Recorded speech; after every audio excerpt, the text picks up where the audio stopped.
Motion to adjourn.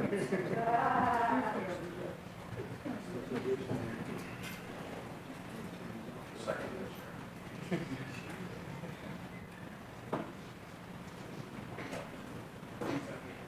How about you? Good. Just got back from vacation. We were in Florida. We were all over Florida. We were just checking Palm Beach. We were in Tampa. Did it weather? Did it rain? It rained. It's Florida. It rains every afternoon. Every day for a half hour. Yeah, and then it clears up again. Yeah, but it was nice.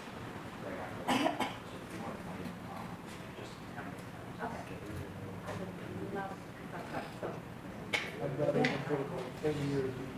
It does rain every day at some point, but it never ruins your day. No, I mean, it's like blows in at like 4 or 5 o'clock, and then by 7 or 6, 7 o'clock, it's down clear again. It takes over, like, you got a board, you can't run it. An hour later, it doesn't look like it rained. I got into the habit of trying to beat the storm, trying to, whatever the storm was following me, I hit the pedal and tried to go faster than the storm. Yeah.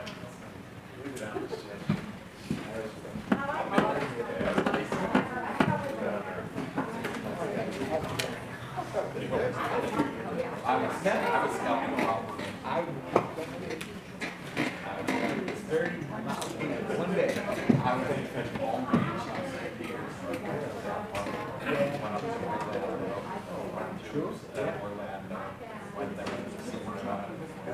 I remember when you were celebrating 100 of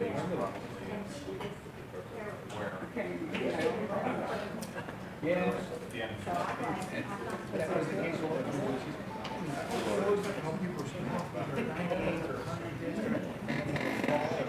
it's just, it's like, it's always, that's you're getting up and down, it kind of saves you one of these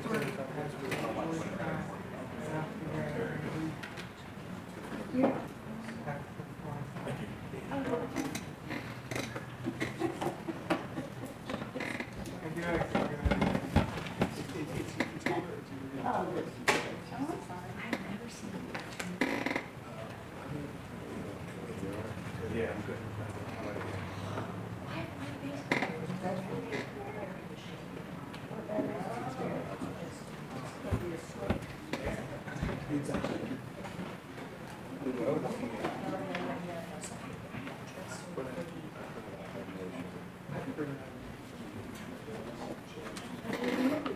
Okay.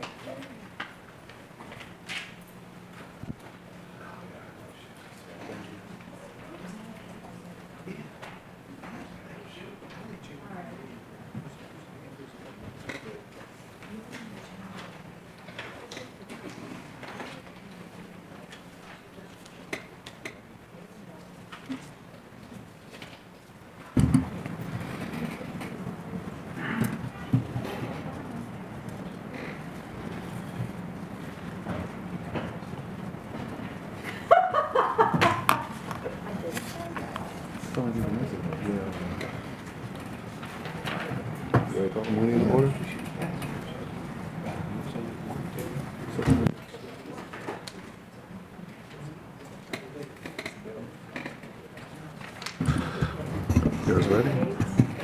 Ready to go? All right, we're going to call good afternoon. We're going to call the meeting to order. We'll start with roll call. Pat Katina. Here. Sheriff Kraus. Here. Rich Fitzgerald. Steve Polarski for Rich Fitzgerald. Judge Lazara. Present. Terry Klein. Here. Corey O'Connor.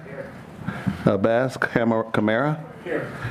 And Gail Moss is not present. Gail Moss is not present. Okay, so just very, very briefly, you all are familiar with the rules, but we ask that there would be no swearing, no disrespectful language, no inappropriate comments. Public comments are each person who intends to present a public comment is given 3 minutes to present their public comments. We just ask that everyone be treated with the same respect, the same level of respect that you would expect from others. So treat people how you want to be treated. So with that being said, We'll start with the community corrections report, passages to recovery. Yes, ma'am. Yeah, good afternoon, everybody. I'm Michelle Morris. I'm with Passages to Recovery, West Homestead, and I just wanted to report today that we are continuing to partner with community agencies such as Reimagine, Reentry, Maya, People's Oakland, Women's Work, Recovery Support, certified specialists, and Passages to Recovery certified specialists to provide services and support to our clients. I can say today our current population census is 48. We have 32 men and 16 women. So we're moving along because I think everyone knows we integrated our communities back in April, and so it's been a work in progress, but we're working it out, and I think we're making some really good strides. We have also been working on trying to implement a new visitation policy to start to have adult visitors come back into our facility to work with the clients and meet their families. And we're also starting to work, and we will probably in the next month or so, Warden, start to submit some requests for our clients to go out in the community to visit their families and things like that. So we're working on those policies now. And I can say that we've had 2 clients in the past month test positive for COVID, and 1 after about a week of admission. So we have our numbers as far as COVID have been very, very low, minimal. That's all I have for today. Anything, questions for me? Yeah. I do have Yes, one sir. question, Yeah. and I apologize because I believe it's been answered on at least 1 or 2 occasions. How long is the typical stay at Passages to Recovery? Basically about 6 months. 6 months? Yes, And- sir. and It people goes can from- stay longer? Yes, depending on their sentence. If their sentence there, it may happen that they may stay there 8 months, 9 months, 10 months. It just depends on the sentence. Usually the clients who are leaving in 6 months probably have a detainer, violation of probation. So once they complete the phases from phase 1 through TLF, they are usually, their detainers lifted and they leave the facility. And is there like a coordination of outpatient Oh, absolutely. treatment with you? Coordination of outpatient through our outpatient component or other programs within the community, housing, everything that we feel like they need in preparation to make a smooth transition from West Homestead to the community and be successful. We try and work on all those elements before they leave the facility. Yes, sir. Okay. Thank you. Thank you very much. Yep. Mr. Katina? Thank you, Judge. I saw recently that the Passages to Recovery was tasked with handling the case management aspects of the LEAD, the LEAD diversion efforts in the county. Can you give me a brief, basically, overview of the program and process? In regards to, that, you mean the lead program? Yes. Yeah, so I can be honest with you, I don't, that's in our outpatient component of the program, so I'm just learning about a little bit myself. It's just kind of new to us, yes. Who could provide us, or could that be provided? For next month. For the I can next ask- month's yes, meeting? I'll ask Carol Bender, who's our second in command, if she could present, or Kevin. That would be Ortiz. wonderful, Yes. because I think we would all benefit from hearing that information. so. It's sort of kind of new to the program, and we as the staff are just getting introduced to it ourselves. Yep, that would be especially helpful. So I'll make Thank sure you. I make note of that and ask them to report on that next month. Is that Thank what you. you like? Okay, great. Okay, thank you. Do you provide medical-assisted treatment at your facility? MAT? Yeah. Yes, ma'am, we do. Perfect. Yeah, so for Suboxone, actually what our process is that for us, when a client is requesting that, they meet with our treatment staff and they present as to why they want that to occur. And then once we okay, which we will, of course, they are required to have take Suboxone for 7 days, and then our nursing staff and medical staff, they set up with Central Outreach. That's our coordination. With Central Outreach, then Central Outreach will provide the scripts for Suboxone for 7 days, and then they go in and get their Sublocade shot after that. So just to follow up, so you do induction? Yes, absolutely, yeah. Yeah. Anyone who wants it just has to present as to why they feel it's important for them, what the purpose of it is for them, because most of our clients have been on it previously, and they find that it's successful to them. They're successful when they're on Sublocade or Suboxone. Thank you. Just, I don't have a question, I just have a comment. Yeah. I just want to thank you guys. I mean, you know, I send a lot of people. Yes, you do. Yes, thank there, you. And we thank I was really concerned about, especially when the male and female programs so were merged. we, yes. And it seems like that's all going really well, and I want to thank you for all the help that you give to our folks, because the people that go through the program successfully really do a nice job once they hit the community, so thank you. We appreciate that. I can, even for myself, I can speak when we first knew that we were going to merge, I was like, whoa, wow, the guy's coming over. But actually, what I can say about the gentlemen, I think sometimes they are positive for the women. They encourage the women to try and do the right thing. All the clients there aren't there to be in a relationship. Some are very serious about their recovery and want to do the right thing for themselves and their families. Thank you. You're welcome. Thank you. Thank you very much. You're welcome. Thank you. All right, Renewal Center?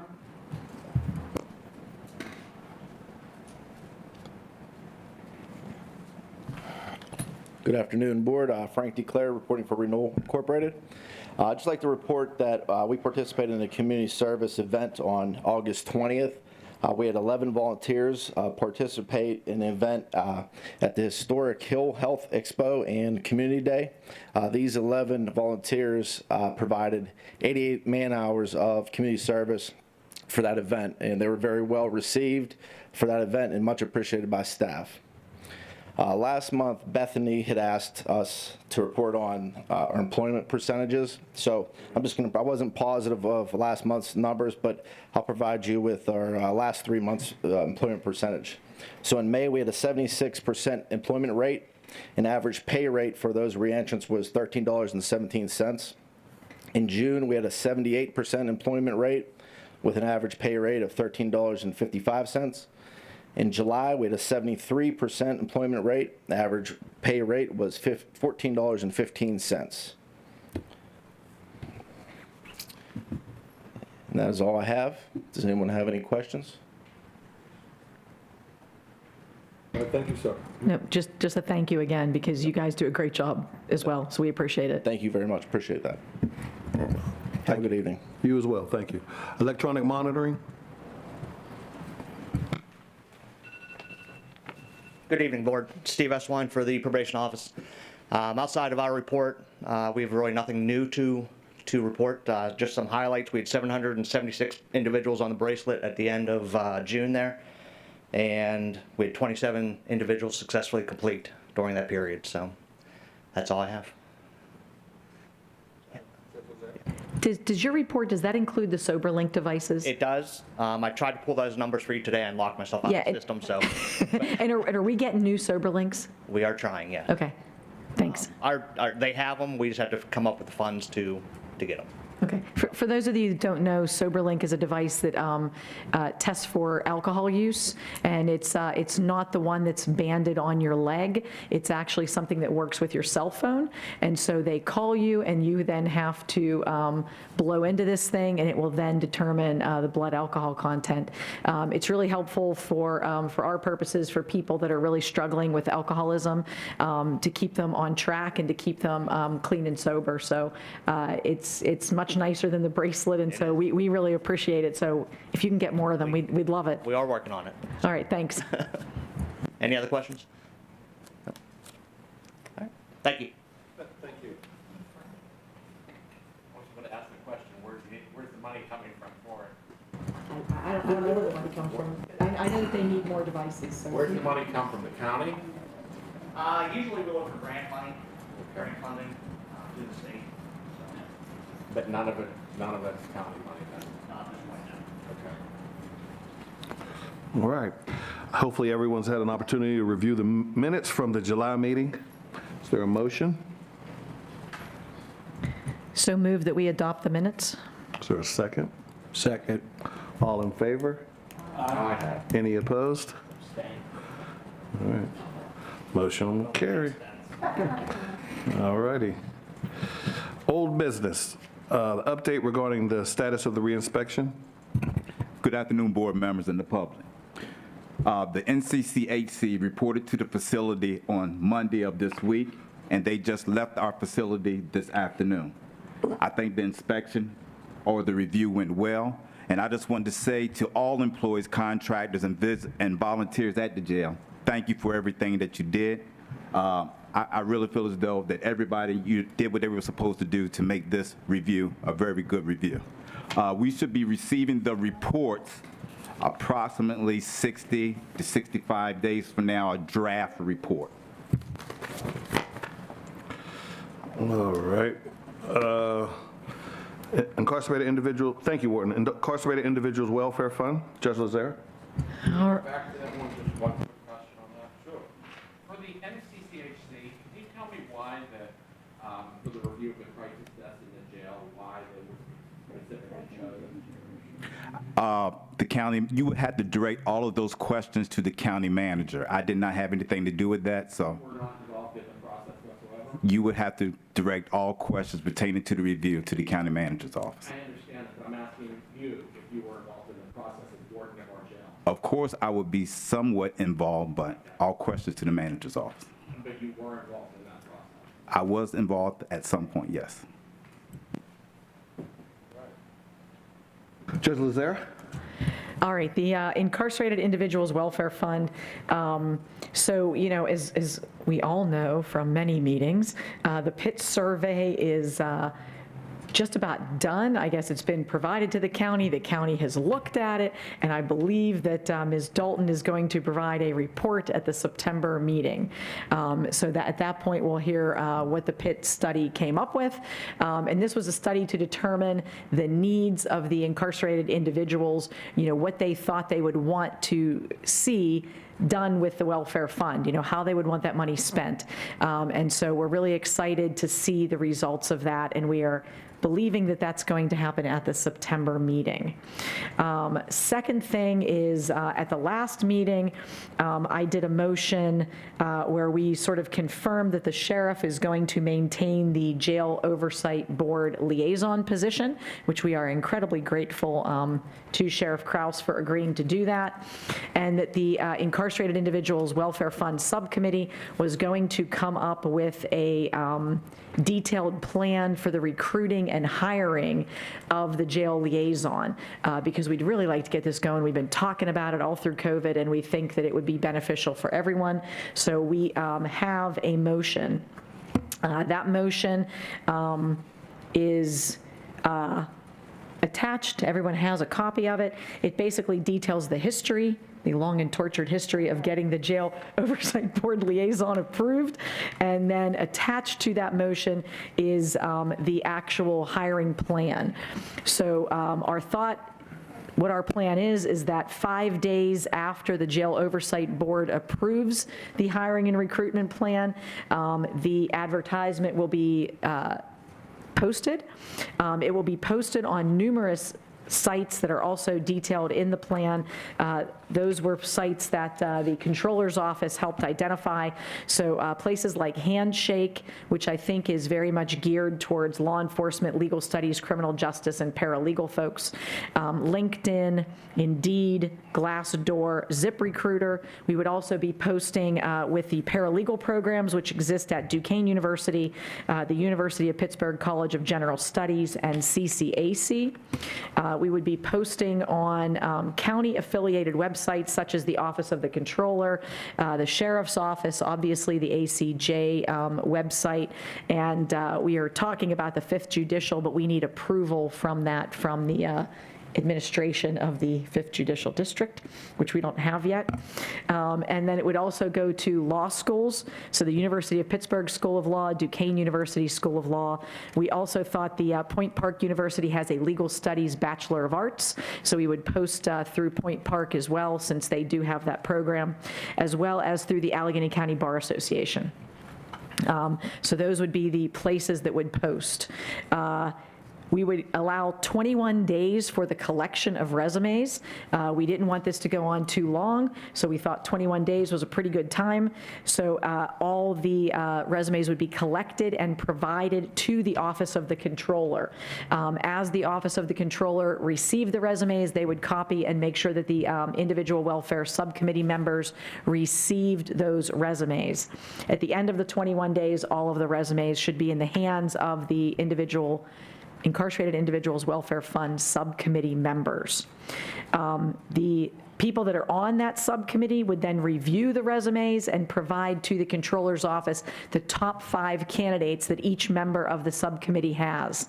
So they would all be returned to the controller's office within 5 days. At that point, the controller's office is going to figure out who the top 5 candidates are based on everybody's input. 10 days to return that to the Office of the Controller. And then the Controller's office will, after the 10 days has passed, will compile for the top 5 candidates entirely. We would then notify the top 5 candidates as soon as possible, and I think we have that in there for within 3 days they have to be notified of the fact that they are a top 5 candidate. We would then start the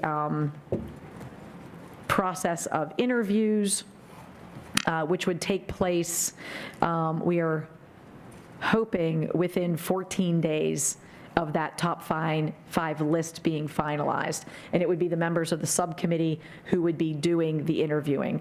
After the last interview is done, the recommendation would be made by the subcommittee to the Jail Oversight Board within 7 days. So if that all goes exactly according to plan, that would be a 45-day window to advertise, collect resumes, get some input on the resumes from the committee, interview, and have a recommendation to the board. So we tried to have, it's an aggressive timeline, I understand that, but it's fall, so we should have no more excuses for vacations. And we should be able to hopefully get that name to the board within 45 days. So that is the hope.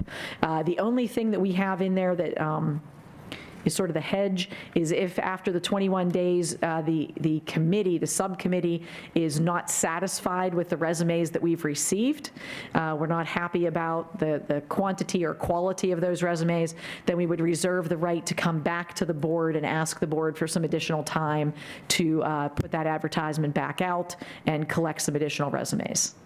So that is the recruitment and hiring plan that the Incarcerated Individual Welfare Subcommittee has come up with. That's what we're recommending to the board, and that's what we're asking for approval of in the motion. Before we get to the motion, thank you. So I think 2 things. I wanted to just put 2 things out for discussion.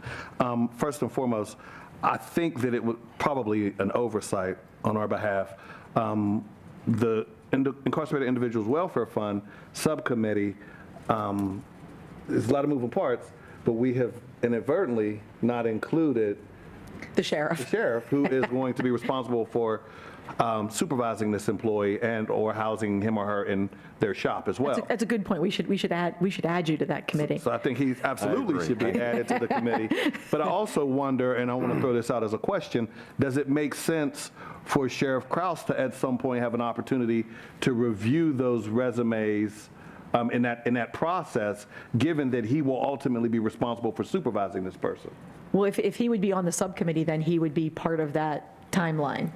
So he would get everything. You want him to do it separately and apart?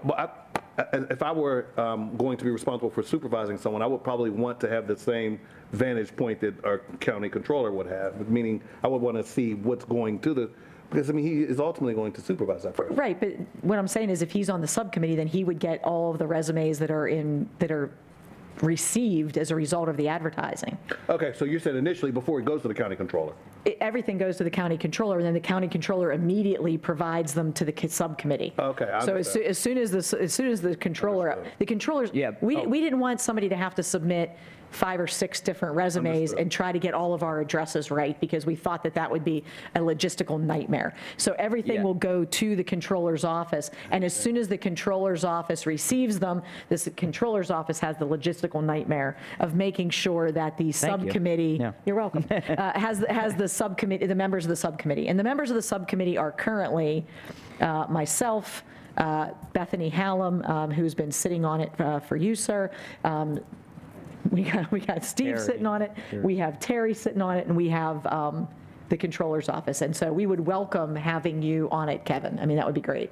Yeah, I'd love to be, and I just wanted to ask, in case I missed if you said it, would I also be involved in the interviewing process? Yes, everybody on the subcommittee will be involved in reviewing every one of the resumes, giving their top 5 to the controller's office so that the controller's office can then compile the top 5 candidates, and then the members of the committee will all be involved in the interviewing process.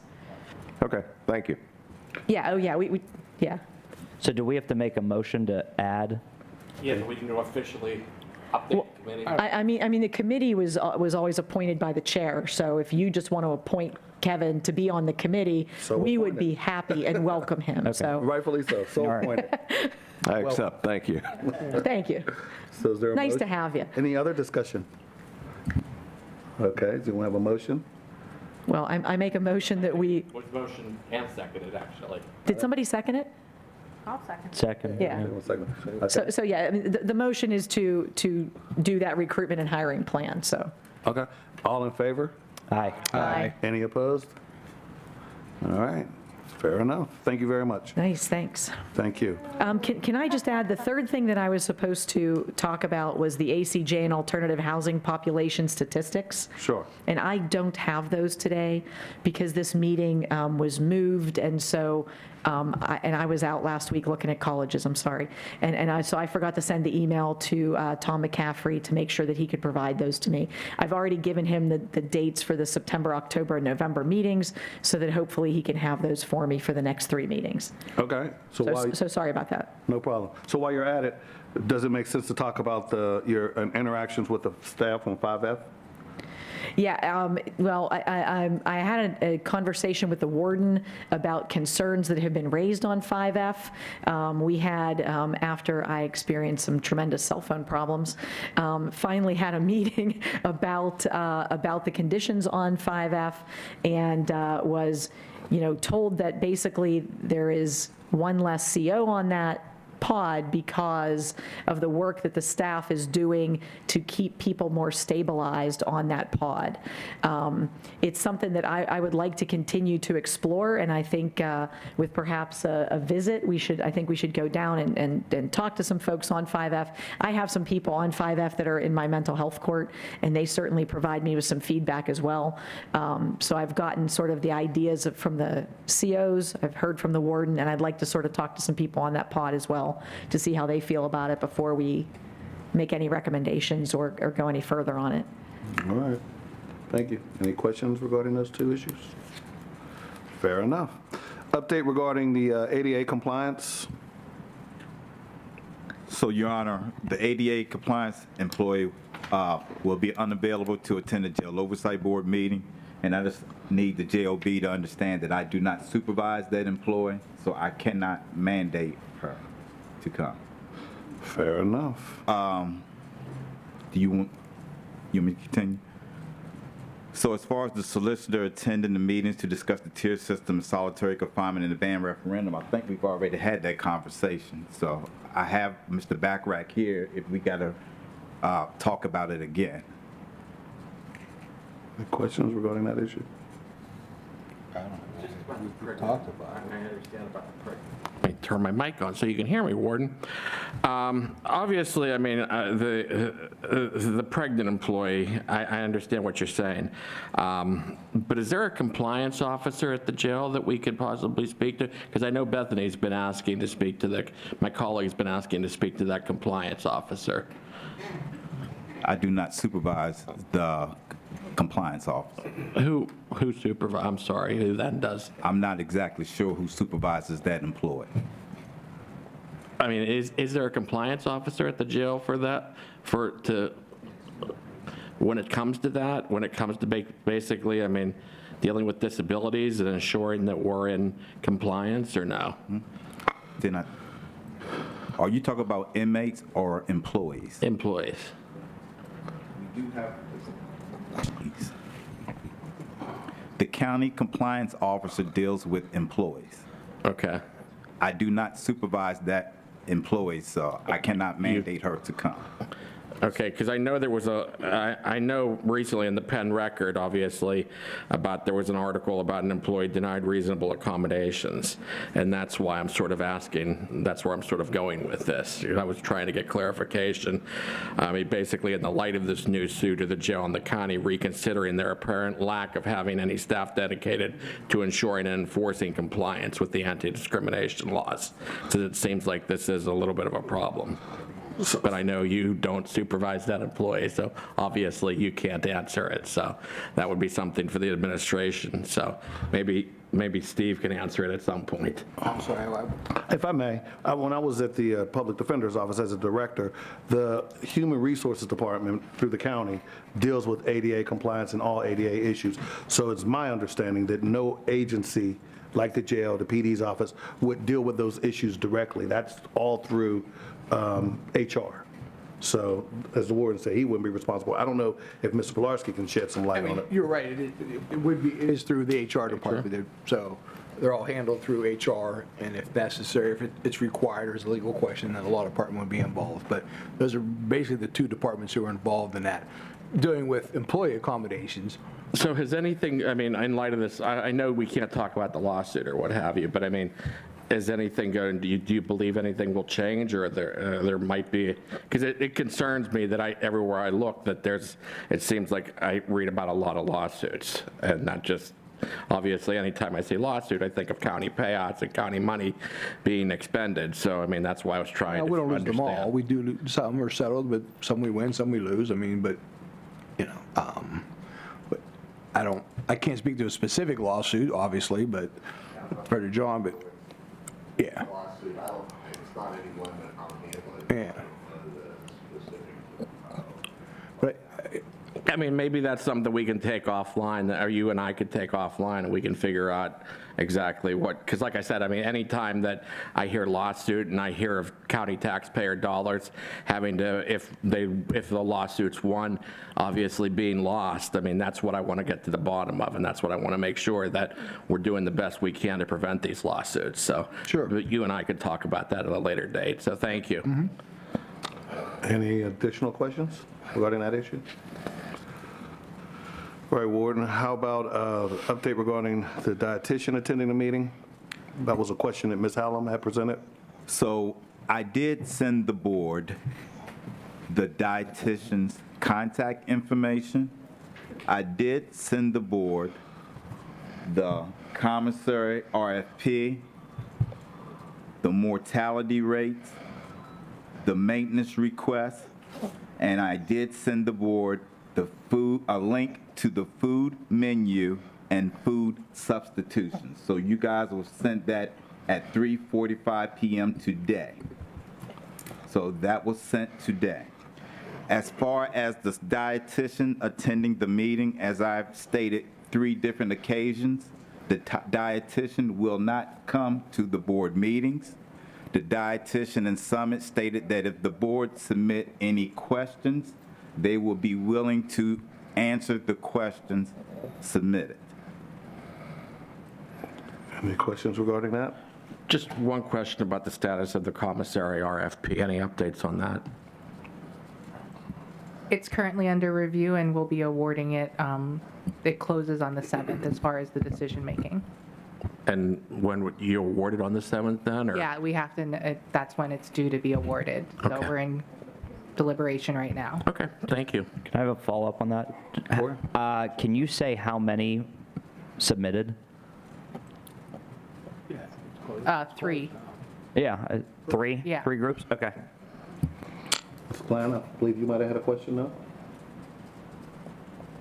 I thought you might have. I'm sorry if you did. I didn't check my email before I came, but I'm just looking. It came at 3:45, but we got to get the stuff before 3:45. I mean, I don't think any of us knew that it was there, so, but I brought it up on my phone, so Terry's taken a quick look. And it does say when there was a deviation from the posted menu? Because just looking so quickly, I don't see that on. So in order to get to where you need to go, Ms. Hallam, you need to go to the jail I'm not Miss Hallam. I mean, Ms. Klein. You need to go, hold on. You need to go to the jail page, inmate information, inmate meals and commissary, and substitute meals. And it's right there on the page. So it's not one of the attachments that you gave us? I send it to you on a Word document, and on that Word document gives you the link that you need to go to. So then the information is posted on the jail website? It is. That's posted monthly? It is. So I think he's saying that the information is contained in the website. It's on the website. So the link is on one of the attachments on the documents, because there's not separate links? There's not a separate link on the email. There's 4 attachments, but there's not a separate link. So if the link is it in one of the documents? It is. Which document? What is the name of the attachments that you have, There's Justice? mortality rates, Okay. ACJ June JOB maintenance, RFP commissary service, and then Summit dietitian contact info. It's on that. Oh, okay. So then what you're saying is that information is documented on the website on a monthly basis? It is. Okay. Okay, so there's a link there, but that link doesn't. I can't. Yeah, you can't just have it. So we just have to copy it and paste it and put it in there. Gotcha, okay. Sorry, we were just trying to figure out where it was. Any other questions? Just, and we'll be getting that every month before the meetings. It's actually going to be it's publicly available, so we're permanently going to be making it available to the public, which you have access to through that link. So it'll be posted every 30 days.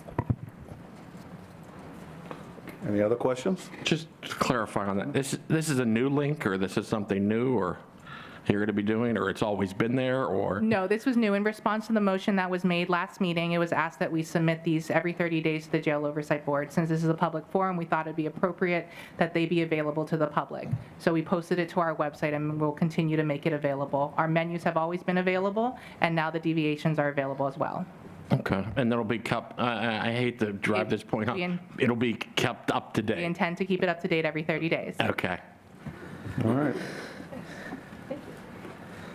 All right, lastly, the Rethinking the Jail RFP. So, Your Honor, that RFP was submitted through DHS, so I think Aaron Dalton's going to be talking about that sometime in the future. Okay. Fair enough. Judge, Just a quick one on, oh, sorry. Go ahead, go ahead.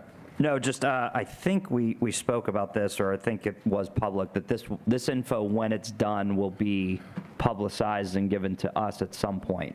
So if they're going to speak on it, just let us know that that's what's going to happen once this RFP is completed, just that we get the info and the public sees it. Because I know it's a process, I don't know when it's completed, but just so it's out there and transparent once it's completed. Yes, sir. Thanks. I guess my question is along similar lines. I mean, what's going to be the process for public input and participation in these efforts? And what about the outside experts and advocates working on improving the conditions in the jail? How are we going to involve them? And I don't know if you have the answer to that, or Ms. Dalton would when she comes, but I think we need a clearer picture of all of this. So as I stated, Mr. Katina, Ms. Dalton will be giving a presentation to the board sometime in the future, and she can answer all those questions. Okay. Yes, sir. All right, any other questions?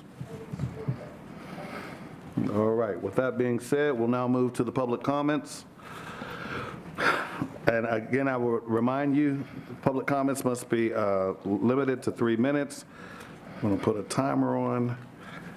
And we'll start with Mr. Kostinowicz.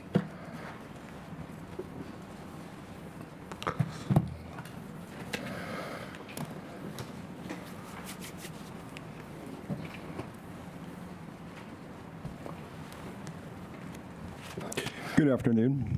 Good afternoon. I'm speaking for the Corrections Collective, which is based in Western Psych. My first item is the JOB has a statutory right to view the records of people who have died at ACJ. For months, we have been talking about the JOB's state statutory right to have access to the records of people who have died at ACJ. An underlying concern is that such records would be leaked to the public or the press, violating HIPAA. The following, I believe, is a reasonable compromise on the issue. JOB members will only be able to view the records on site at ACJ. This will avoid a board member from forwarding information electronically to the public or the press. Each board member will sign a declaratory statement that no records or information from the records would be provided to the public or the press, which would be a violation of HIPAA. The statement would also include there would be severe consequences for such a violation. My second item is the JOB should be conducting exit interviews. At the December 2020 JOB meeting, the board voted 6-1 to 1 to conduct exit interviews of staff at ACJ.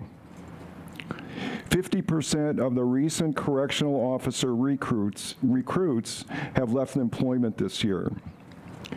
There were 58.5 vacancies of mental health providers in April of this year. Why have so many people left employment at ACJ? My recommendation, the JOB sends an email to all ACJ staff that the JOB would like to conduct exit interviews of staff either before a person leaves employment or shortly afterwards. The email could state that the JOB would be very much value their insights. Their statements would be confidential, only shared by board members, and their insight would be very helpful to the board in developing an awareness of the operations of the jail and the need to make changes. My next comment concerns the instituting of the liaison position. The JOB should orient ACJ staff to the role of the liaison. An important function for the liaison position is that the liaison receives comprehensive and accurate responses from ACJ staff. It is imperative that ACJ staff know that they can fully disclose information without a concern for reprisal. My recommendation, the JOB will provide a statement to all ACJ staff describing the board's responsibility of providing insight of ACJ, oversight of ACJ, the role of the liaison, the significant value of staff insights, the confidentiality provided to anyone who talks with the liaison, and an explanation of what would be done with the information provided to the liaison. Mr. Costello, that is your time. Just to summarize the last comment that you had was regarding the written reports being posted on the website following any unannounced visit to the jail. And you've made that remark in the past, and that is something we've discussed. I just wanted to leave you with this. We've been in contact with the police officers, and we're trying to identify ways to begin to have a discussion about the deaths in the jail and the investigation. So we're going to intend to do that by way of an executive session. So that is something we're working on. I just want to leave you with that. So thank you for your comments. All right, Mrs. Damick.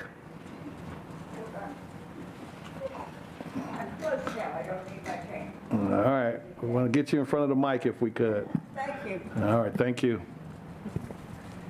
Thank you. Whoever. Yeah, boo. Okay.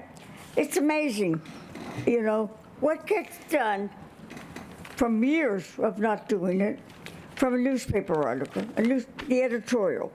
Zoom, this appears in the paper, what's been going wrong, and zoom, you've done the right thing this time.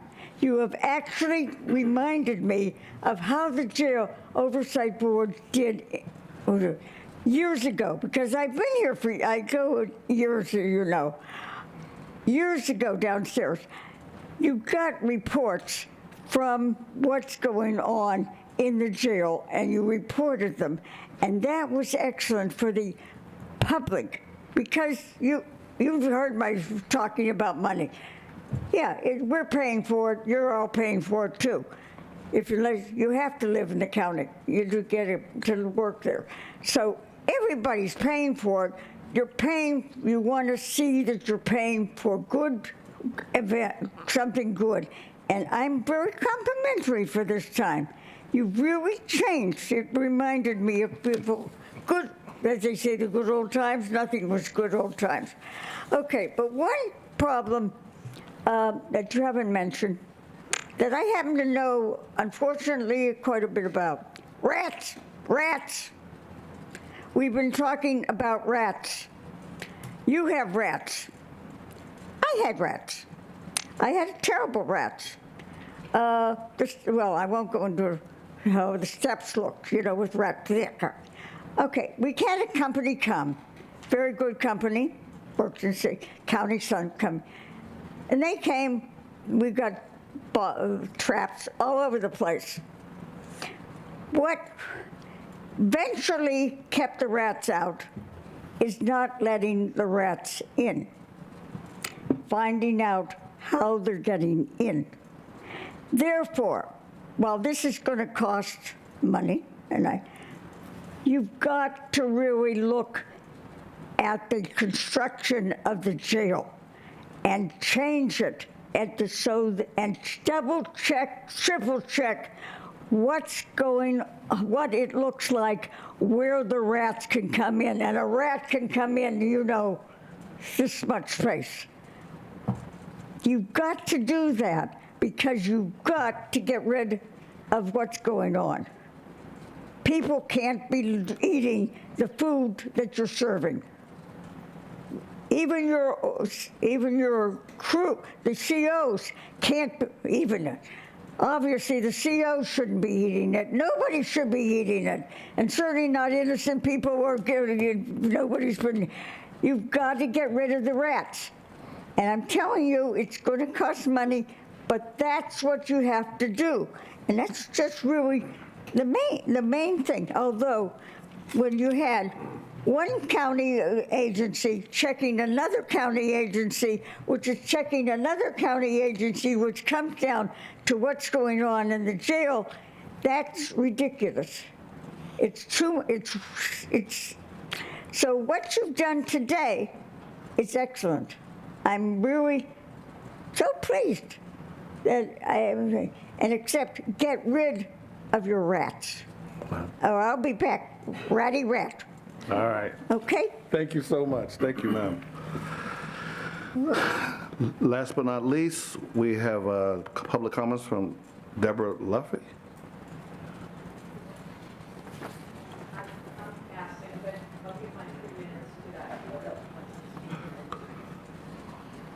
So first, I don't have a problem with it. Come on up.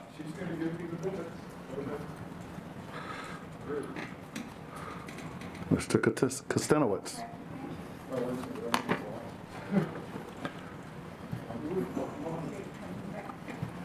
He's doing his fourth issue. Somebody deferred their time to him.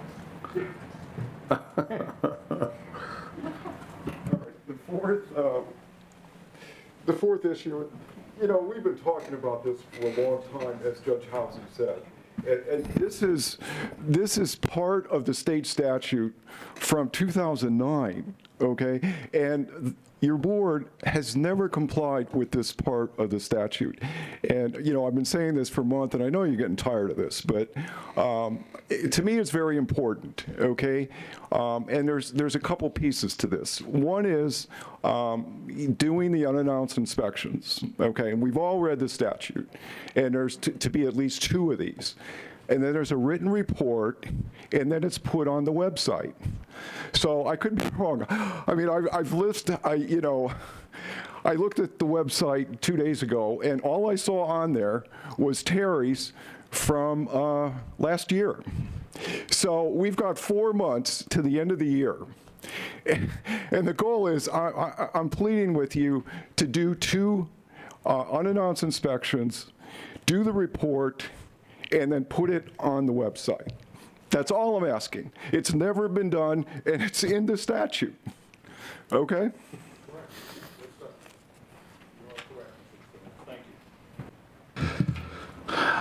We received a number of public comments online. I'll summarize those. A number of those comments dealt with Fitzgerald contracting with the NCCHC to investigate deaths at the ACJ. And people have indicated they believe it's a step, but that will take months.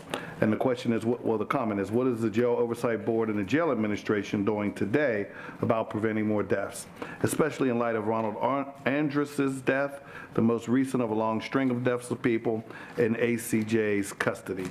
No one at the ACJ has been sentenced to death. The jail's most basic job is to keep people in custody alive, and we are failing. Another comment we had was concerning the menus and any substitutions. Can the public please see a list of the meals that were supposed to be served and of the meals that were actually served in the jail for the month of July 2022, June 2022? If not, why not? There are common complaints that there is very little food being served and that it is of inferior quality. Does the contract with the current food vendor include a requirement to document their work? Does the RFP to replace the food vendor require any new food vendor to document their work? Again, I'll just point out that information is contained on the website. Another comment was the board passed a motion in September of 2021, almost a year ago, banning the use of guns and flashbangs in the jail. Earlier this year, however, Warden Harper indicated that the jail was in fact using those tools and would continue to do so. Are the rifles and shotguns the jail purchased still in use? If so, how frequently are they deployed? Last comment was concerning autism. We can be the first in PA to support people with the hidden disability of autism in our jail. Autistic people make disability-based social errors, get caught up in scams, are used to unknowingly committing crimes or becoming homeless. They also have neurology-based behaviors that seem odd and are misunderstood by people who call 911. This disability can lead to charges and incarceration. But autism is not screened for, so we cannot divert these people who need help. I've met with judges, doctors, and Warden Harper. All support putting an autism screener into the healthcare record. This requires a little funding. Please reallocate costs to this from savings due to the healthcare worker shortage in this fiscal year. And that was the last public comment. So with that being said, we'll now have the warden's report. So JLB, we are proud to announce that we've begun a new training work program at the Allegheny County Jail. And again, we are innovative and progressive. So I have Amy Kroll here that will talk about the new program that we've just implemented.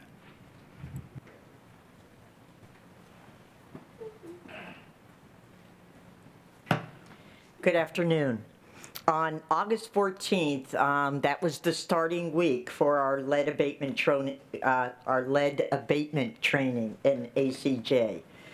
The pre-release lead abatement and renovation, repair, and painting program is being conducted by a program called Professional Training Associates. We selected PTA as the first pre-release training provider due to, one, the training length, two, previously administrated programs in other correctional facilities, and the success of this organization has had with other reentry programs. Greg Ashman, the president of PTA and the identified trainer that we wanted for the pre-release activities, he's been in there conducting the class since it started. The lead abatement and RRP training was selected due to the feasibility of this particular training and the large number of employment opportunities available in this county. So everybody asks me all the time, what is lead abatement? This training includes lead-based paint abatement activities such as inspection, risk assessment, as well as the removal. lead abatement must be performed by educated, certified professionals with proper safety protocols to limit lead exposure to the public. The goal is to permanently eliminate lead-based paint hazards such as serious, permanent, irreversible health damage due to lead poisoning in the children of Allegheny County. Okay, so 12 inmates enrolled in the training we actually had a presentation of this training opportunity in the jail. And so what we did was we presented it, and 12 inmates immediately, signed up. Of the 12 inmates, 11 showed to take the training or the class. The instructor, first of all, was super impressed the first day of how knowledgeable knowledgeable these 11 guys were and their willingness to learn the program. So the maximum number of participants per class is 12 individuals, mainly because it is such a hands-on training. So the class is being held every Monday and Tuesday in August from 8 a.m. until 12 noon. Again, this doesn't interfere with count or other things. It's a 24 hours of instruction to get both these certifications. The training is held in the reentry educational area of the jail. The 4 hours of training is half book learning and then half or 50% of hands-on training. On Friday, August 19th, the whole class tested for their first certification. And I'm super proud to say all 11 individuals passed both the written test and the hands-on. So these individuals now have received the renovation, repair, and painting certification.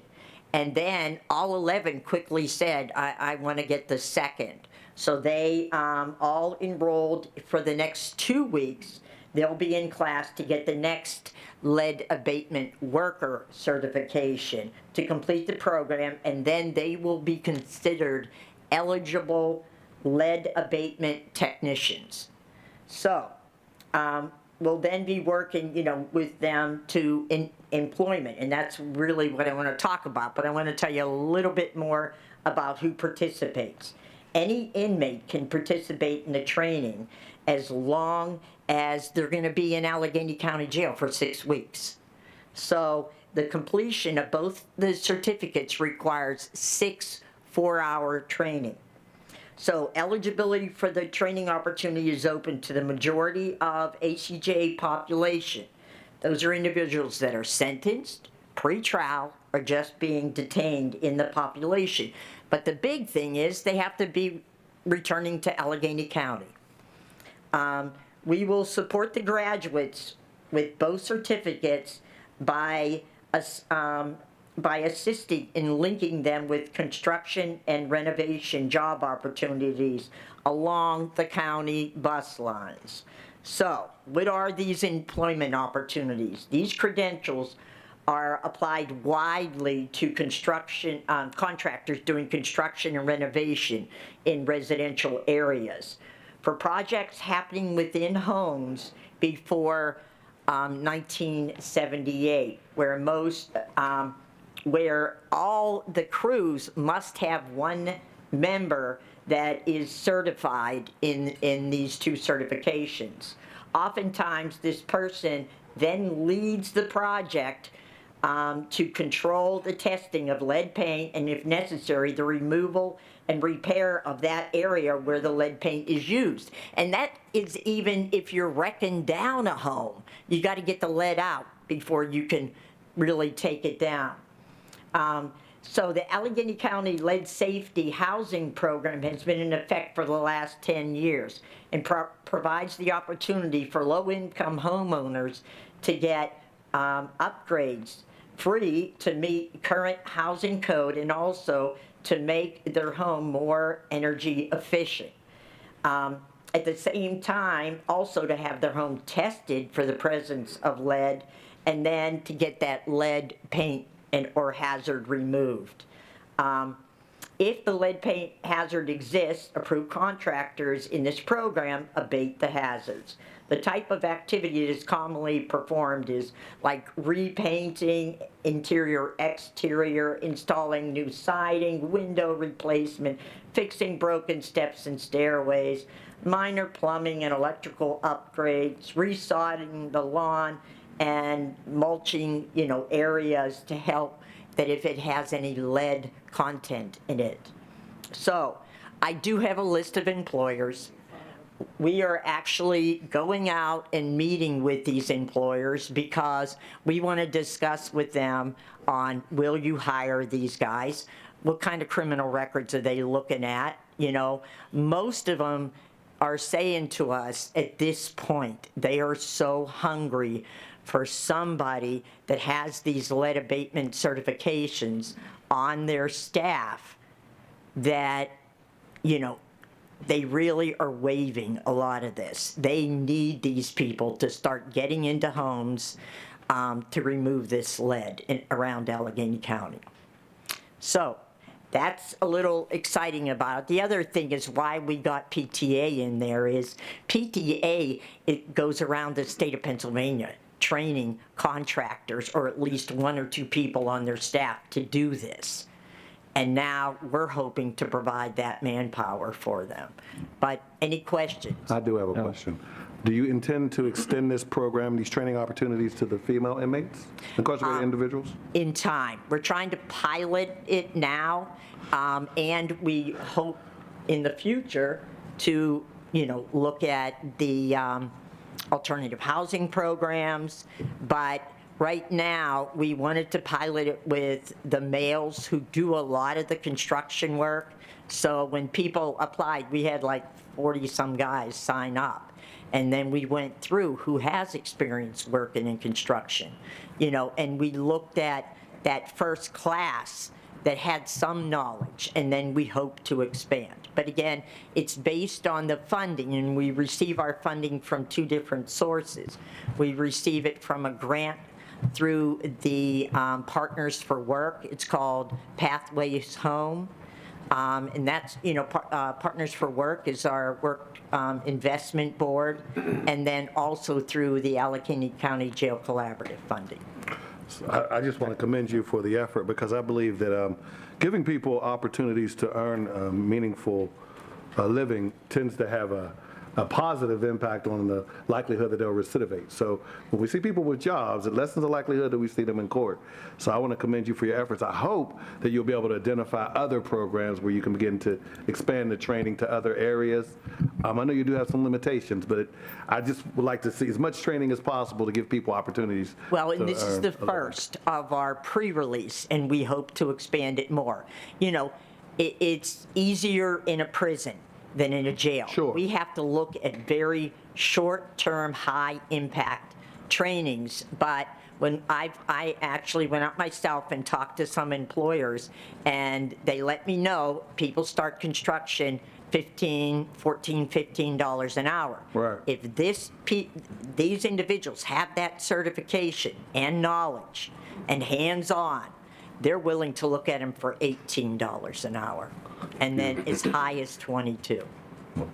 I commend you for the effort. Any additional questions? I more or less had a comment. And I know it's an early program, and thank you for that, but you're mentioning funding, and maybe this is something for President Katina, but if you're getting county dollars, there could be a way to add this into sort of points requirement that, if you're going to get some type of county fund, that if you're going to hire one of these individuals, maybe you go higher up on the contract. I mean, if we're providing money to a possible renovation or a bigger project that involves housing demos or whatever, it wouldn't be a bad thing to add this to it. The city had a program like this, not necessarily with incarcerated individuals, but a point system so that if we are going to give out 10 contracts or one contractor gets 10 homes, why not make sure that somebody is on each one of those? If you're getting our money, we should have some rules and requirements to that. And we could talk further. I know it's a pilot program, but just something to be out there. I don't know if council or the executive would be open to changing a point system so that you can ensure that these jobs continue, not just on a couple pilot programs, but anywhere that gets county funds, so. Yes, Just an idea. that's a worthwhile investment that maybe we could look into. Certainly worth having a discussion.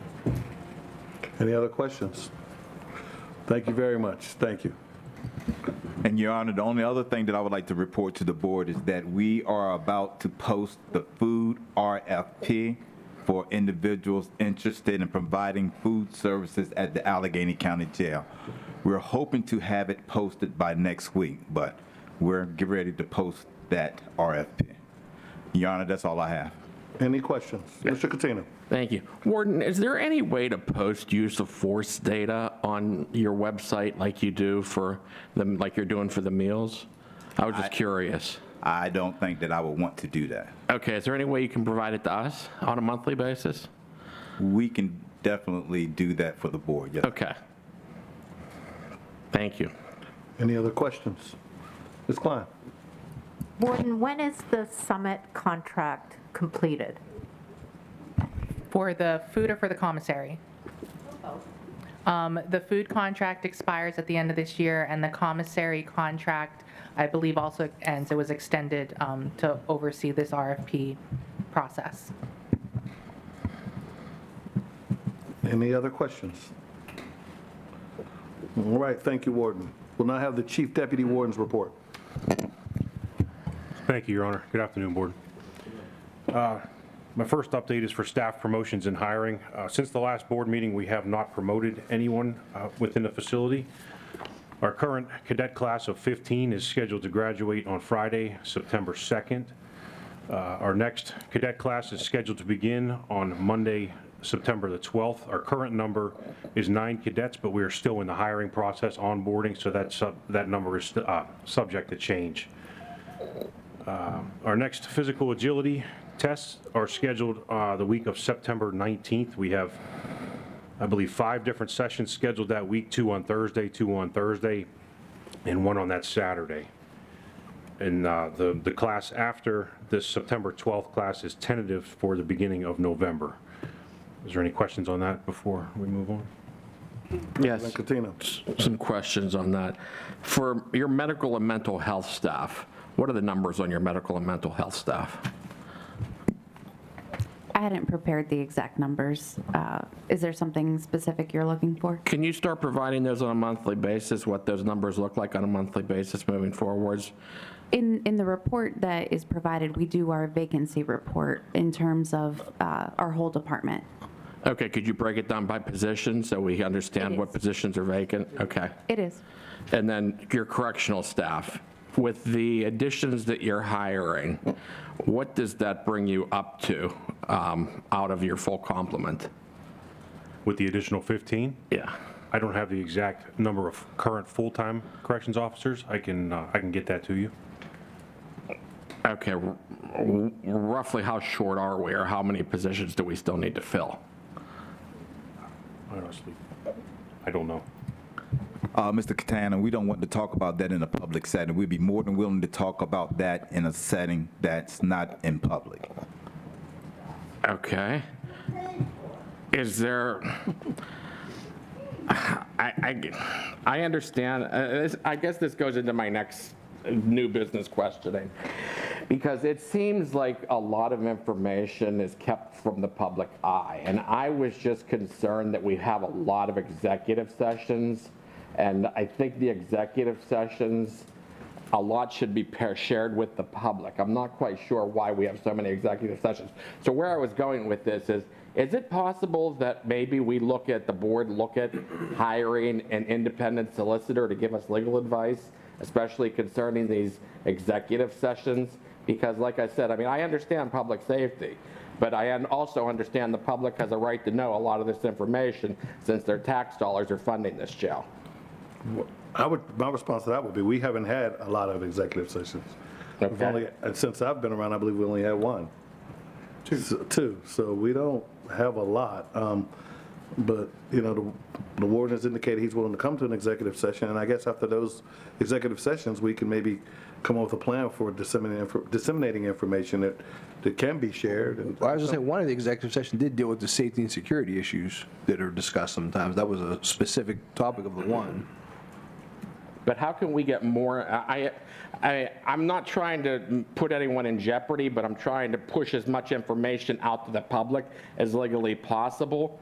And that's why I want to make sure that if we can do it, we do it in a way that gets it to them, because I just don't feel like we're adequately doing our jobs and getting that information out there. I mean, I think it's a fine line we walk sometimes. I know some of the feelings are sometimes we're purposely trying to hold things back, but I don't think that's anyone's intent. And I think we're. How do we, I mean, can we do a better, I guess what I'm looking for is a commitment to do a better job moving forwards to provide the public the information that they're looking for and not try to hold back, not look for reasons to hold back as much, if we can, if at all possible. I respectfully disagree. We're looking for reasons to hold back. Like I said, I think there's that fine line, and I defer to John a little bit. I mean, there's sometimes the advice is given of what we can and can't talk about. Be careful. You know, things talk about HIPAA, CREA, when you start talking about the police and all those things. I mean, like, those are fine lines you walk sometimes, but I don't think anyone's intent is to purposely hold stuff back. I realize people think that and believe that, but I really don't think that's anyone's intent. I don't know if anyone else feels differently, but I truly don't think that's the intent. The warden has always offered to talk about certain things in executive session he feel are safety and security. Now, if we go into executive session about safety and security, and I am not a sunshine law expert, those things could, if they turn not to be, then they could be discussed, I would believe. You know, but yeah, I think the belief is, or the thought is, you discuss them in executive session first, and then if it's for some reason it doesn't meet one of those exceptions, then we should talk about it to the public. Okay, so how can we proceed in a different direction moving forwards, I guess? Can we take that under advisement then? Or can we look at that to try to get as much, like I said, as much information out there publicly as possible? I don't think that's a problem. I think the issue is, to a certain extent, it's a matter of judgment by the warden in terms of what affects safety and security. But I mean, because honestly, from what I've seen from the research that I've done on other jails, they're much more forthcoming in information being publicly shared. And we seem to hold back a little bit more, and that's why I was trying to understand why there's such a disparity between the way other jails are possibly run and us. Cuyahoga County, for instance. I can't really comment on that, but you know, there may be a safety and security issue at a jail, for example, the size of Allegheny County, and set up the way Allegheny County Jail is set up, as opposed to another jail. Some other jails, what's the safety and security issue here may not be a safety and security issue there, but yeah, it's safety and security is not going to be. It's not like there's some bright line where you. I mean, because it sounds, I mean, sometimes it seems, and it's just, I mean, it's just a perception. It sometimes seems that trumps all. And I think there needs to be a fine line as to that trumping all and the public still having a general idea, especially when their tax dollars are paying for to fund that jail. We could always look at it. I mean, That's all I'm looking. That's all I'm looking for is a commitment moving forwards that we do a better job trying to share the information, because I think the public's entitled to it. I'm sure the warden would have no problem with that. Certainly, I wouldn't see any legal problem with that either. Thank you. Any other questions? No, I just wanted to add, I don't know if this is on the same lines you're talking about, but we looked, our office hasn't done a staffing audit down there since '09. So we're looking at starting that process back up and figuring that out. I mean, we know would be a step in the right we know direction. some of the conversation is going to be low staffing. We understand that, but I think a little more detailed from our side, and the audit that we did in '09 had, I think, some recommendations, but we have to obviously draft the audit, go through that process, and when we're ready, we're obviously going to release it, but I think that could possibly help some of your questions. Yeah, more information I think helps them and us, obviously. So, yeah, thank you, Corey. Yep, no problem. All right. Chief Deputy Warden. Yeah, update on the suicide-resistant cells. We're still sitting 7 of the 10 being complete. The county purchasing department is looking on establishing a contract extension so we can get the vendor back in to finish the 3 remaining cells. And then if I could, I'll jump to the last bullet point under on the agenda. So the number of incarcerated individuals waiting to go to the Department of Corrections that were sentenced to the SCIs. Currently, we have 42 total. They're all male inmates. Of those 42, 3 have detainers, 8 have open cases. We have 12 scheduled on the next transport to SCI Green, which will leave us 19 remaining to be scheduled for future transports. Any questions? All right. Dr. Brinkman? Yep. I'll go ahead and move forward talking about the COVID-19 report. And I know there's been a little bit of question about why we still do some of the things that we do, so I wanted to provide a little bit of a background on that. With the discussion of the COVID-19 pandemic becoming endemic, it's important to review what makes COVID-19 mitigation efforts different within a correctional facility, particularly one the size of Allegheny County Jail. National experts, both in public health and correctional health care, identify correctional and detention facilities to be at a higher risk of transmission due to the congregate and residential nature of our facilities. Incarcerated individuals come from a variety of geographic areas with a higher rate of chronic and comorbid health conditions and routine movement about the facility. That's both incarcerated individuals and then staff and visitors. These characteristics compound by the fact that the infection control directly contributes to the safety and security of patients, staff, and visitors. As the top mission of the facility, our entire administration has taken mitigation efforts seriously and only operate with the input of infection control experts. With a higher risk of transmission in our facility and the information we know about the evolution of COVID-19 strains, we will continue to heed expert input from the Centers for Disease Control, National Commission on Correctional Health Care, state and local health departments, and our Allegheny Health Network partners. This approach to infection control has led to minimizing severe expression of a deadly disease to 1 patient death over the course of over 2 years. This compares to 2,901 deaths of incarcerated persons nationally and 166 deaths within our State Department of Corrections. While there are criticisms we receive related to overall health care and patient deaths, I find it critical to highlight the success that we have in caring for these patients and infection control. So in terms of our current rates, for incarcerated individuals, the total amount of incarcerated persons tested for COVID-19 during July of 22 was 1,683. Of those, 1.7% were found to be positive.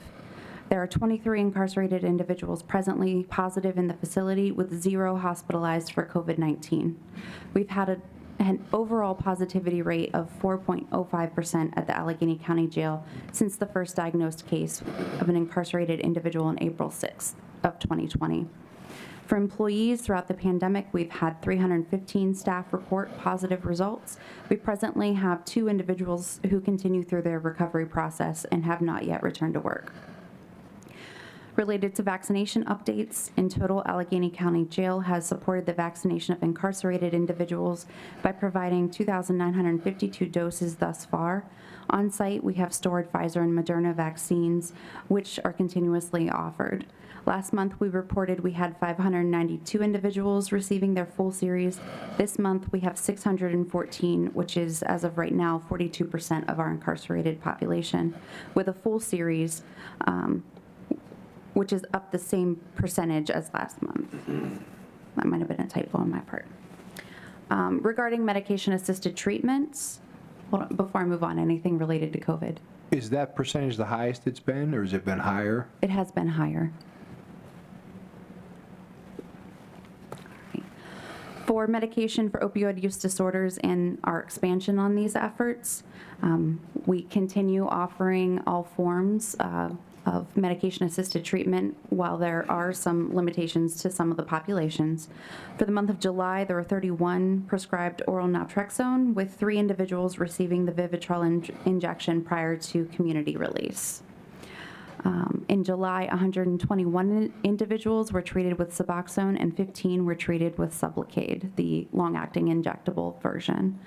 The jail continues its contract expansion with Tediso, a community methadone provider, and we're finalizing implementation for the methadone continuation services expansion. Tediso's begun orienting on site as we review our final discharge processes and complete IT needs. Anything related to MAT before I move on? Just a quick question. I know my colleague's been asking for information about when you'll be ready to start people on the new prescriptions, the MAT and the MOUD. Any update on that? We don't have a projected timeline right now, given how long it's taken to get some of these programs fully up and running. We wanted to reevaluate once they're fully running. Ballpark? I'm going to be honest, it's been so much work getting these, it's not been on my front burner at the moment. Okay, could we look to maybe start it, I mean, try to push it for the first of the year? Is that a reasonable? No. No. Not based on, What's holding it back, or help me understand that a little bit better? Well, I've talked in the past a little bit about the needs related to training and expansion means we're also going to need more staff related to this as well. So it's a staffing issue then? It's not just staffing, but it's bandwidth for the department as a whole. Okay, so how do we increase that bandwidth to make this more of a priority? Staffing is one part of it, but then What's the other parts? training and getting people up and running and logistics of what it would look like for induction. Because I know you're I think you're asking specifically about induction, right? That's an entirely different process than what we are currently doing. So it's going to require some protocols and things like that to be put into place. So the infrastructure of the program in addition to the staffing. But it all comes down to basically having money in place or having funding in place to obviously have the bandwidth and then put the infrastructure in place. Is that what is that clearly what I'm hearing? Yes. Okay. All right. Thank you. All right. Any other questions? Okay. Related to Torrance commitments and admissions, during July, 4 were admitted and transferred to Torrance State Hospital. 7 patients were committed to Torrance, and currently we have 13 awaiting admission to Torrance, with the longest waiting since June 10th of this year. So we've seen significant improvements. Yeah, and I don't know if you can add to that report. I mean, I know that I get people that are committed to Torrance and then they are able to be restored in the jail. They start to take their medication and they're taken off that list. So I don't know if there's a way that we can sort of make clear to the public that, not everybody that gets committed to Torrance goes. Some of the people actually begin to take their medications and improve enough that they don't need to go. And I've certainly had a lot of my folks that have done that. So if there's a way we can work that in, I think it would be a good statistic for the public to know about. Yeah, absolutely. We routinely are reevaluating to see if that commitment can be rescinded. Thanks.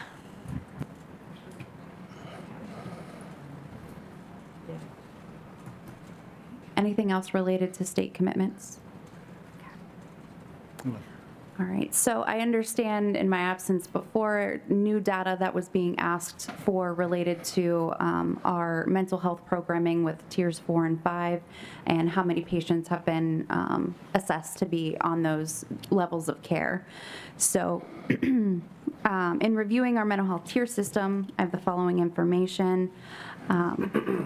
As a reminder, just for context, Tier 5 includes any patient actively suicidal or self-harming, while Tier 4 includes a patient who has been assessed at imminent risk of self-harm, suicidal ideation, or homicidal ideation. So for July, we've had 2 individuals identified as Tier 5 in that mental health tier system. And then in July, 11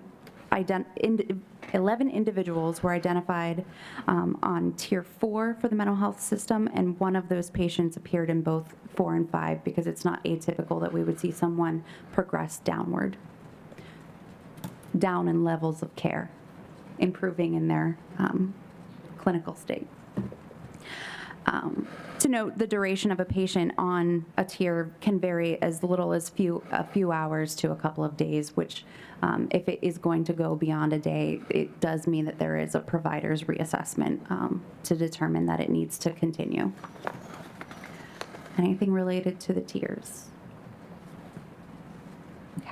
Not on the tiers, but on a mental health issue, and I know it was a public comment on autism.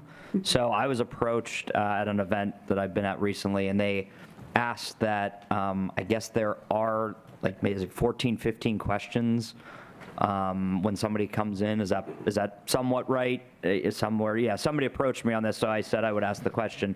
Are we having an issue like loading that into the system to ask the question? So what would be the issue there? It's a technical issue, is that what I'm hearing? So, Mr. O'Connor, we have a meeting with Ms. Randall tomorrow to talk about exactly what she's talking about. Yeah. And I think what she's talking about, they did come up with a survey or some type of evaluation, and she's trying to find out how that can be placed into our tech care, our EHR. Okay. We do have a meeting with her tomorrow. Oh, good, and my IT people to discuss that. Okay, all right, thank you. Yeah, I think she approached me, if it's the same person, it was a couple weeks back, we had discussed this, yeah. So, Warden, thank you. Excuse me, Judge. Warden, if you have a meeting on that tomorrow, are you going to be looking at what are you going to be looking at specifically? I mean, to try to implement, see if that process can be implemented, or just logistics or cost or all of that, or? All the above. Okay. Because, I mean, Corey, I mean, Controller O'Connor, I mean, that was out of the comments. Corey's better. I don't like. The comments here, I mean, I just, as a parent of an autistic individual, I guess this strikes me as something that I would assume that we'd be doing already, but I guess it's not, which, I mean, whatever it takes, I mean, I really think this would be, I mean, I'm sure the judges and everyone that sits on this board would agree that basically if we can do something like this, it would be a great, I mean, win for all of us, so for all of Allegheny County. So whatever help you need in making this happen, please let me know. So I just want to say this to the board, and again, Allegheny County Jail is progressive and innovative. 2 years ago, we were trained by Luann Randall pertaining to autism and how to identify these individuals. So we are already above everybody else when it comes to indicating autism. Now, the only thing we have to do now is just get that electronic system in our electronic healthcare record so that we can be almost complete. So we're far above everybody else. I'm proud of you for saying that. I mean, do you think you'll be able to push over that little edge and make that happen? We're going to try everything in our power, sir. Thank you very much. That's the answer I'd like to hear. Thank you, Judge. And I could just to add to that, it's not as though we're doing absolutely nothing thus far. Oh, I do understand. have some- And if I said that, I'm sorry. I apologize I just for wanted that. to make sure it was clarified. I know that you have some history, and there might be public persons watching that they may not understand where we're coming into the conversation. So there's some broad screeners that relate to developmental and some other types of mental health questions that we are asking. This screening that you're talking about is very pointed at the the autism spectrum. So it's getting deeper than what we already are doing. Yeah, and if we could dig into that path, I mean, obviously, like I said, that would be a win-win, I think, for all of us. So thank you. 100%. I agree. Anything else, Dr. Brinkman? In the past, they had been asking for me to report on some of the medical waiting times. I don't know, in the sake of time, do you still want me to continue with that? Okay, all right. So to review current wait times for services, I have a few of the following areas to highlight. Just wanted to note that some queues are not only including appointments that are waiting to be seen for the first time, but also appointments that are planned for follow-up, and therefore some of the wait times might look longer than, because that's how long they were intended to be waiting. So for our initial sick call request for medical, we have 125 currently, with the longest waiting for 16 days.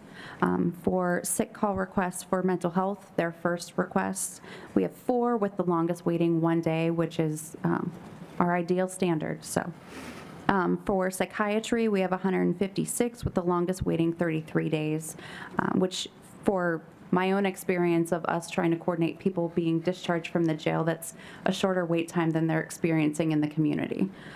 And then for mental health specialists, we have 0 waiting. Any questions? All right. Got it. Thank you very much. Thank you. Oh, I'm sorry, I didn't see. No, Forgive of me. course. I did not see I you. have a question. Is there anything, if a correction officer is particularly concerned about an incarcerated person in his or her pod, and that person's on a 11-day wait, is there anything that they can do to expedite the process? We receive information from our officers pretty routinely that, something that they're noticing that is atypical for a patient, that it needs bumped up concern, so to speak. And then that's where we'll have we call them officer calls. So then a mental health specialist can see them to see how quickly they need to get seen by a psychiatrist. Or I'm just talking about basic sick call, because you said you had an 11-day wait period is the longest. Oh, I thought you meant for mental health. No, I'm no, sorry. I'm sorry. For sick call, if the... Yes, we also have the officer calls that would go to our medical housing unit, and those are happening daily. So that's where someone can say, this person's talking about having some chest pains. Can we get them seen? And we can do an EKG immediately. And I can also tell you anecdotally on the mental health side, if something is seen by staff and they think that a behavioral assessment is necessary, the judges will be asked to order the behavioral assessment. So we actually receive correspondence from the jail that's normally faxed to us, so it's quicker, and we're able to then sign an order so that it happens a lot faster. So I get those frequently. So just so you know that there's also something in place to reach out beyond the jail to the judge to make sure it gets ordered. I would echo those sentiments. I've experienced that as well, so that is a true statement. Anything else? All right. New business. 1 minute, time for the motion? Okay, motion to request money for the incarcerated individual welfare fund to be put on the joint tablet commissary accounts for each person. There are 1,503 folks currently incarcerated in the jail, $100 for each person, for a total cost of $150,000, $300. Seconded. All in favor? Aye. Any opposed? Motion carries. And Judge Lazare, you presented your motion earlier. Judge, I was going to make a motion to ask if we could change the date for the next meeting, since it's actually a week from today, which in my opinion isn't optimal, but there's sort of winners and losers. There are people who can't come after that, and so I guess I'm rescinding that motion and hoping that we can return to, that every Thursday, and so we can try and plan our schedules. But I also want to publicly thank you, Judge Halsey, for scheduling a meeting in August. Yeah, absolutely, yes. And just so everyone's on the same page, it was never my intent to just cancel the meeting on my own and just do that unilaterally, but it was just that so many people were unavailable on the days, and I knew that it had been canceled in the past. I thought it would just be wise to cancel it.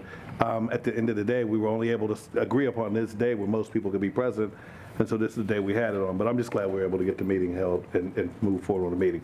I think for the September 1st meeting next week, since we've just met, it might be wise to do a reduced agenda and allow Ms. Dalton to present regarding the survey and maybe any information she might have regarding rethinking the jail RFP. Will that give her enough time, Judge?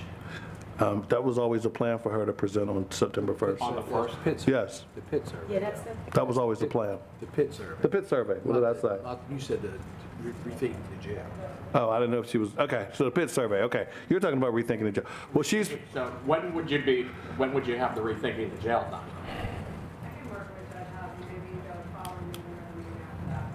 okay. I mean, if we push back the meeting by a week, would you have it ready for that or no? Okay. Nice try. So the point is, we'll be discussing the pit survey. At the next meeting, we'll just maybe have public comments, and we'll have an abbreviated agenda, if everyone's okay with that. Yeah, and I'm going to apologize in advance, but I am not going to be able to make that meeting because that is the backyard brawl. All right. And I'm sorry, but I'm a season ticket holder, and I take young people that I have to go pick up, so I apologize for that. Not a problem. All right, so I think we're agreeing to an abbreviated agenda. Anyone opposed to that approach? All right, and we'll just focus on Ms. Dalton's presentation. And to that end, I don't know that we will need to hear from Community Corrections, given that they just gave us a report today. All right, so I think that's the plan. Any objection? I got you. Sheriff Kraus? Motion to adjourn. Meeting adjourned.